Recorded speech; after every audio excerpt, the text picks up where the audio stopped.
श्री गणेशाय नमः। आज हम इस वीडियो में बृहत्पराशर होरा शास्त्र के तीसरे चैप्टर का पहला पार्ट हिंदी में समझाएंगे।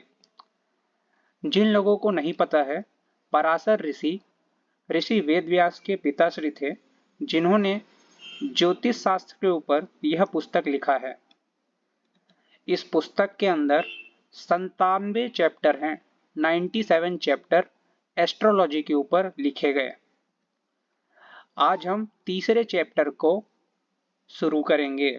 तीसरे चैप्टर के अंदर 74 श्लोक हैं और इस वीडियो में हम शुरू के 7 श्लोकों को डिटेल में पढ़ेंगे और इसी तरह धीरे धीरे आगे बढ़ते जाएंगे अलग अलग वीडियोस बनाते हुए। हमने पहले चैप्टर और दूसरे चैप्टर पर वीडियो नहीं बनाया है क्योंकि पहला चैप्टर और दूसरा चैप्टर ज्योतिष से ज़्यादा स्पिरिचुअल है। अगर आप चाहते हैं कि आपको इंडियन एस्ट्रोलॉजी का स्पिरिचुअल पार्ट यानी कि बिगिनिंग पार्ट, जहां बहुत सारे मेजर आंसर आपको मिलेंगे, उसके ऊपर हम वीडियो बनाएं तो नीचे कमेंट जरूर करें। चैप्टर 3 पहला पार्ट शुरू करते हैं पहले श्लोक के साथ। पहले श्लोक में ऋषि मैत्रेय अपने ऋषि पराशर को कहते हैं कि आपने ग्रहों के स्वरूपों के बारे में बहुत अच्छे से समझाया है। अब मुझे आप इन ग्रहों के कैरेक्टरिस्टिक्स को समझाइए, इनके मोशन को समझाइए, यानी कि इनका जो चलने का ढंग है, ग्रहों से हम किन क्वालिटी को जानते हैं, क्या गुण है, इन सभी चीज को समझाइए। तो आप सभी का क्वेश्चन होगा कि ऐसा क्यों कह रहे हैं ऋषि मैत्रेय ऋषि पराशर से कि आपने बहुत अच्छे ग्रह के स्वरूपों को समझाया। तो मैं बता दूं कि ऋषि पराशर ने ऋषि मैत्रेय को चैप्टर 1 और चैप्टर 2 में ग्रहों के स्वरूपों को समझाया। हाईलाइट दे दूं मैं आप लोगों को कि समझाया इस प्रकार से कि विष्णु के जो 9 रूप होते हैं, विष्णु के जो 10वां अवतार होगा, विष्णु के जो शुरू के 9 अवतार हैं, वह किस तरीके से 9 ग्रह से जुड़े हुए हैं, कैसे विष्णु के 3 रूप और 3 गुण ग्रहों से जुड़े हुए हैं, इस तरीके की जो बातें हैं वह पहले चैप्टर और दूसरे चैप्टर में समझाया गया है। अगर आपको पहला चैप्टर और दूसरा चैप्टर पे वीडियो चाहिए तो नीचे जरूर कमेंट करें। तीसरा चैप्टर से शुरू करने का कारण यह है कि इसमें एडवांस एस्ट्रोलॉजी यहीं से शुरू होती है। तीसरे चैप्टर से ही ऋषि पराशर एडवांस एस्ट्रोलॉजी शुरू करते हैं, इसलिए हमने तीसरे चैप्टर से वीडियो बनाना शुरू किया है। तो पहला श्लोक का मतलब आप समझ गए होंगे, मुझे उम्मीद है। पहला श्लोक बहुत ही बेसिक है, जिसमें ऋषि मैत्रेय ऋषि पराशर से आगे समझाने को कहते हैं। अब हम दूसरे श्लोक और तीसरे श्लोक का मतलब समझते हैं। तो दूसरे और तीसरे श्लोक में जो पराशर ऋषि हैं वो मैत्रेय ऋषि से कहते हैं कि सुनो ब्राह्मण, आकाश में जितने भी हेवनली बॉडीज हैं, यानी कि जो भी आप देखते हैं आकाश में अपने नंगे आंखों से जो भी देखते हैं, उसमें जो भी चमकदार चीजें हैं, वह कुछ उसमें से स्टार्स हैं, कुछ उसमें से ग्रह हैं जो जो मूव कर रहे हैं। आप जब आसमान में रोज देखते हैं तो जो जो चीजें अलग अलग जगह मूव करती हैं वो इंडिपेंडेंट स्टार्स हैं और ग्रह है, पर जो मूव नहीं करता, जो कलेक्शन में रहता है और जो शेप आप हमेशा देखते हैं, उसे नक्षत्र कहते हैं। यह बात आप याद रखिए कि जब आप आसमान में देखते हैं तो आप जो पैटर्न देखते हैं वह नक्षत्र है, जिसे हम इंग्लिश में फिजिक्स में कॉन्स्टलेशन कहते हैं। और जो इंडिपेंडेंटली हर दिन मूव करते हैं, अलग अलग जगह रहते हैं, उन्हें हम ग्रह कहते हैं। या तो वह ग्रह होते हैं, या तो वह उपग्रह होते हैं, या तो वो स्टार्स होते हैं। अब बढ़ते हैं चौथे, पांचवें और छठवें श्लोक में। तो चौथे, पांचवें और छठवें श्लोक में पराशर ऋषि ग्रहों के बारे में और नक्षत्रों के बारे में बताते हैं।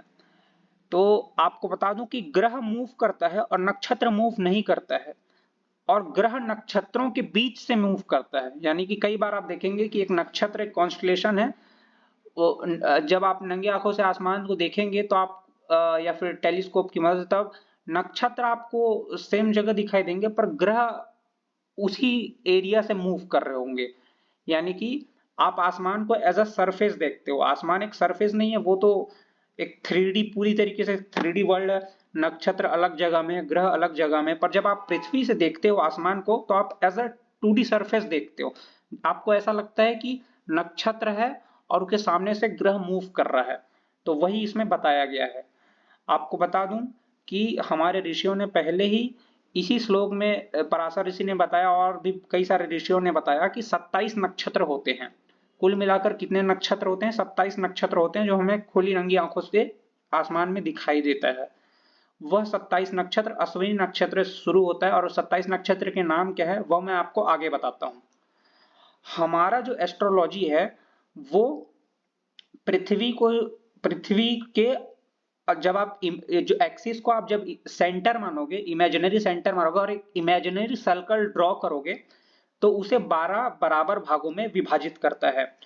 तो क्योंकि अगर आप एक इमेजिनरी एरिया सोच रहे हैं, आप एक इमेजिनरी सर्कल इमेजिन कर रहे हैं सर्कल के एक्सिस को सेंटर मान के, तो आपको इतना समझ में आ गया होगा कि टोटल जो उसका एंगल है, टोटल जो डिग्री बनेगा, एक सर्कल में टोटल डिग्री होता है 360 डिग्री। अब 360 डिग्री को 12 बराबर भागों में बांटा गया है जिसे हम राशि कहते हैं। तो इससे पता चलता है कि एक राशि के अंदर 30 डिग्री है। जब 360 डिग्री को आप बराबर भागों में बांटते हैं राशि के नाम पे, तो एक राशि के अंदर 30 डिग्री आता है। राशि शुरुआत होती है मेष राशि से, खत्म मीन राशि तक जाती है। 27 नक्षत्र होते हैं, 12 राशियां होती हैं। अब अगर मैं आपसे पूछूं कि अगर 27 नक्षत्र हैं तो एक नक्षत्र के अंदर कितना डिग्री आता है? जैसे कि मैंने आपको बताया कि 12 राशि होती है और एक सर्कल को जब आप 12 में भाग में बांटते हैं तो 30 डिग्री आती है, यानी कि एक राशि के अंदर 30 डिग्री होती है। उसी प्रकार जब आप 360 डिग्री को 27 से भाग देते हैं तो 13 डिग्री के आसपास आपका उत्तर आता है। इससे हमें पता चलता है कि एक नक्षत्र को 13 डिग्री एरिया मिलता है। जब हम आगे देखते हैं 27 नक्षत्रों के नाम। 27 नक्षत्र में पहला है अश्विनी नक्षत्र, दूसरा है रोहिणी नक्षत्र, भरणी नक्षत्र, तीसरा है कृतिका, चौथा है रोहिणी नक्षत्र, पांचवा है मृगशिरा और इसी प्रकार रेवती नक्षत्र तक है। जिन लोग नोट्स ले रहे हैं वो इस चीज को स्क्रीनशॉट करके रख लें और इस चीज को याद रखें। फिर से इंपॉर्टेंट चीज बता दूं कि जो ग्रह है जो चक्कर लगा रहे हैं, यहां हम सन को सेंटर नहीं मान रहे हैं, हम पॉइंट ऑफ रेफरेंस हम किसे ले रहे हैं? हम ले रहे हैं अर्थ को, और सेंटर हम मान रहे हैं अर्थ के एक्सिस को, और अर्थ के एक्सिस को सेंटर मान के पॉइंट ऑफ रेफरेंस लेके एक इमेजिनरी सर्कल ड्रॉ कर रहे हैं। सर्कल का टोटल जो एरिया होता है वो 360 डिग्री होता है, और 360 डिग्री को जब आप 12 हिस्सों में बांटते हैं तो हमें राशियां मिलती है। एक राशि के अंदर 30 डिग्री होता है, और जब आप इसी सर्कल को राशियों की जगह नक्षत्रों के हिसाब से बांटते हैं तो हमें 27 नक्षत्र मिलते हैं, और एक नक्षत्र को 13 डिग्री जगह मिलता है। नक्षत्रों के नाम इस प्रकार हैं, सभी चीज को स्क्रीनशॉट कर लीजिए, जो जो मैं बोल रहा हूं उसे स्लो करें अपने वीडियो को और नोट्स लेते जाएं। अब हम जानते हैं लग्न के बारे में। जब भी किसी चीज का लग्न बनाया जाता है तो यह देखा जाता है कि उसके जन्म के वक्त उत्तर दिशा में कौन सी राशि है। यानी कि जब आप जन्म लेते हैं उस समय अर्थ के एक्सिस मान के, जब आप उत्तर दिशा नहीं, पूर्व दिशा, जब आप पूर्व दिशा में देखते हैं और उस समय वहां जो राशि होती है वह आपकी लग्न राशि होती है। आपको पता होगा कि पृथ्वी रोटेट कर रहा है, पृथ्वी रिवॉल्व भी कर रहा है, यानी कि पृथ्वी अपने खुद के एक्सिस में भी घूम रहा है और पृथ्वी सूर्य के भी चक्कर लगा रहा है। इससे होता यह है कि हर 2 घंटे में एक राशि परिवर्तित हो जाती है। हर एक 4 डिग्री में, मतलब हर एक 4 डिग्री में आपका जो ग्रह है उसकी दिशा आगे पीछे हो जाती है। जब आप किसी का एक्यूरेट कुंडली बनाना चाहते हैं तो आपको उसके जन्म स्थान का पता होना, एक्यूरेट जन्म स्थान का पता होना, यानी कि कौन सा लॉन्गिट्यूड है, कौन सा लैटिट्यूड है, आपको उसके एग्जैक्ट टाइम का पता, सेकेंड के साथ, सेकेंड, मिनट, आवर, बहुत ही जरूरी होता है। आप तभी बना सकते हैं एक एक्यूरेट कुंडली। कई बार हम कुंडली बनाते हैं, वह गलत समय बता देते हैं, गलत जगह बता देते हैं, थोड़े थोड़े डिग्री के, थोड़े थोड़े मिनट के अंतर से कुंडली पूरी तरीके से बदल जाती है और आप एक्यूरेट प्रिडिक्शन नहीं कर पाते हैं। तो एक्यूरेट चीजों का पता होना बहुत ही जरूरी है। अब बात करते हैं मोशन की, कि ग्रह कैसे मोशन करते हैं। सबसे पहली बात आपको यह जानना है कि इंडियन एस्ट्रोलॉजी जो है, जो हमारे ऋषियों ने बनाई है, वह हमने पृथ्वी को पॉइंट ऑफ रेफरेंस माना है। यानी कि आपको कोई मतलब नहीं है कि जो ग्रह है वो सूरज के चक्कर लगा रहे हैं, जो सूरज है वो मिल्की वे का चक्कर लगा रहा है, जो मिल्की वे गैलेक्सी और यूनिवर्स का, इससे आपको कोई लेना देना नहीं है। आपको सिर्फ मतलब यह है कि आपको पृथ्वी को जो एक्सिस है उसको आपको सेंटर मानना है और उस सेंटर से आपको एक इमेजिनरी सर्कल पूरे दुनिया के लिए ड्रॉ कर लेना है। अब वो जो इमेजिनरी इनफाइनाइट सर्कल आपने इमेजिन किया है, जो ड्रॉ किया है पृथ्वी के एक्सिस को सेंटर मान के, उसे 12 हिस्सों में बांट दीजिए, वो ही 12 राशियां, 27 हिस्सों में बांट दीजिए, वो 27 नक्षत्र। अब एस्ट्रोलॉजी एक्यूरेटली बैठेगा। अगर आपको एक्यूरेट डिटेल्स पता है, आपको ये सारी डिटेल्स फिंगर टिप्स पर याद होनी चाहिए। अब देखते हैं कि मोशन किस प्रकार से करते हैं। Daily average motion, daily average motion यानी कि हर दिन एक ग्रह कितना डिस्टेंस कवर करता है। वैसे जैसे कि आपको बता दूं कि यहाँ सूर्य लिखा है कि सूर्य एक दिन में 1 डिग्री कवर करता है। अब आप लोगों में से कई लोग बोलेंगे सूर्य कहाँ मूव करता है, तो मैंने जैसे कि बताया कि एस्ट्रोलॉजी में आप पृथ्वी को as a point of reference लेते हैं। फ्रेम ऑफ रेफरेंस पृथ्वी से होता है, यानी कि मूव तो पृथ्वी कर रहा है, पर हमें ऐसा लग रहा है कि पृथ्वी रिवॉल्व कर रहा है, रोटेट कर रहा है, कि सूर्य भी मूव हो रहा है। तो इस वजह से हम जब देखते हैं तो हमें पता चलता है कि सूर्य 1 डिग्री मूव हुआ। सूर्य वही है, पृथ्वी मूव किया, पर पॉइंट ऑफ रेफरेंस क्योंकि हमने पृथ्वी को लिया हुआ है, तो एक दिन में 1 डिग्री मूव करता है सूर्य। यह आपको याद रखना है। और जैसा कि मैंने आपको बताया कि 30 डिग्री होते हैं एक राशि में, 13 डिग्री होते हैं एक नक्षत्र में। तो इससे हमें पता चलता है कि सूर्य को राशि परिवर्तन करने में 30 डिग्री मूव करना पड़ेगा। और 30 डिग्री अगर 1 डिग्री एक दिन में कर रहा है तो 30 डिग्री वह 30 दिन में करेगा। यानी कि सूर्य को एक राशि परिवर्तन करने में 1 महीना लगता है।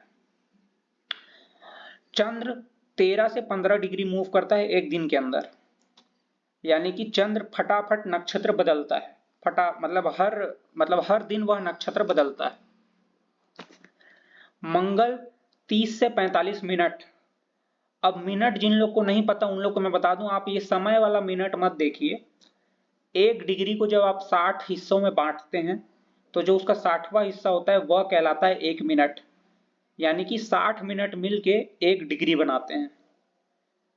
जिन लोग का मैथ्स कमजोर है, जिन लोग को फिजिक्स कमजोर है, हो सकता है उन लोग को वीडियो ज्यादा समझ में ना आ रहा हो, पर उम्मीद है आप लोगों ने अपना होमवर्क करके आया हुआ है। आपको पता है डिग्री क्या होता है, मिनट क्या होता है, पॉइंट ऑफ रेफरेंस क्या होता है, फ्रेम ऑफ रेफरेंस क्या होता है, एक्सिस क्या होता है, लॉन्गिट्यूड, लैटिट्यूड, ये सब अगर आपको पता है, आपको अगर फिजिक्स मैथ्स आता है, तभी आप एडवांस एस्ट्रोलॉजी सीख सकते हैं।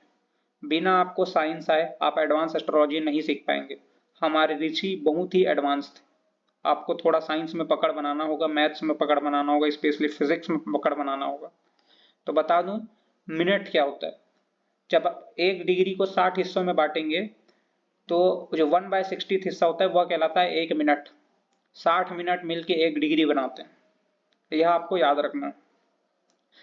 जैसे जैसे आप सूर्य से राहु केतु की तरफ बढ़ते जाएंगे, उन लोगों का जो ट्रेवल है वो एक दिन में बहुत कम होते जाएगा। सूर्य एक दिन में पूरा 1 डिग्री कवर कर लेता है, जबकि राहु और केतु एक दिन में मात्र 3 मिनट कवर करते हैं। इससे पता चलता है हमें कि क्यों राहु और केतु 1.5 साल तक एक ही राशि में रहते हैं, जबकि सूर्य 30 दिन में ही अपनी राशि बदल लेता है। आपको समझ आ रहा होगा, उम्मीद करता हूं कि 3 मिनट 1 डिग्री से बहुत कम होता है। 1 डिग्री को जब आप 60 हिस्से में बांटते हैं तब जाके आपको 60वां हिस्सा होता है 1/60, और वह कहलाता है 1 मिनट। यानी कि 60 मिनट बराबर 1 डिग्री। अब बात कर लेते हैं दृष्टियों के बारे में। रुकिए, पहले मैं आपको दृष्टि से पहले एक और चीज समझा दूं, जो कि समझना आप लोग के लिए बहुत ही जरूरी है, ऐसा मुझे लगता है। वह है मार्गी होना और वक्री होना। ग्रह वक्री कैसे होता है, मार्गी कैसे होता है? देखिए, वक्री और मार्गी होने का मतलब यह है कि ग्रह पीछे की तरफ चल रहा है या आगे की तरफ चल रहा है। अब जो लोग फिजिक्स पढ़ते होंगे उन्हें पता होगा कोई भी ग्रह पीछे की तरफ नहीं चलता है।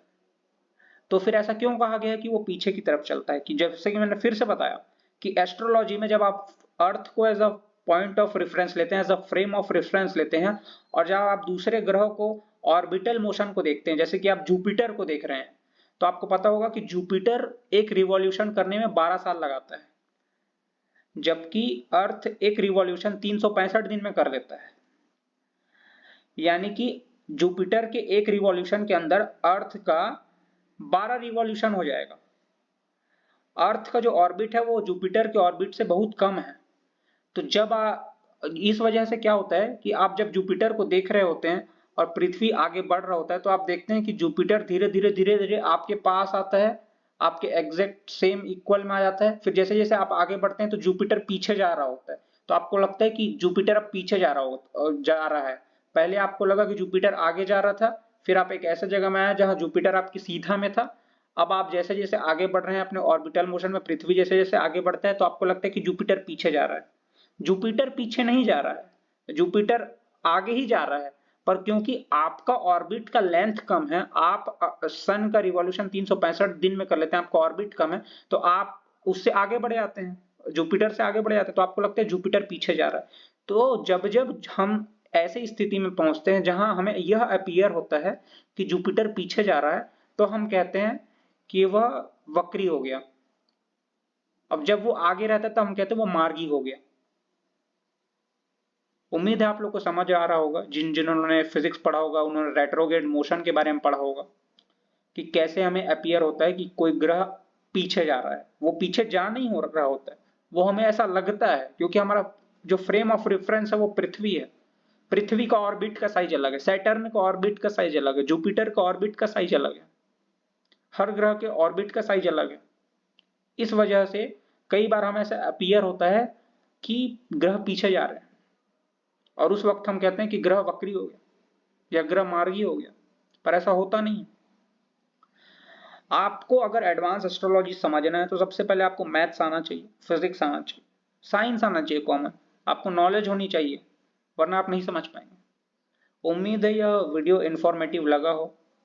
इस वीडियो से आपने नोट्स लिए हों कि कितने नक्षत्र होते हैं, नक्षत्रों के नाम क्या हैं, कितने राशियां होती है, एक नक्षत्र में कितना डिग्री होता है, एक राशि में कितनी डिग्री होती है, क्या क्या मोशन होते हैं। अब दृष्टि के बारे में हम बात कर रहे थे।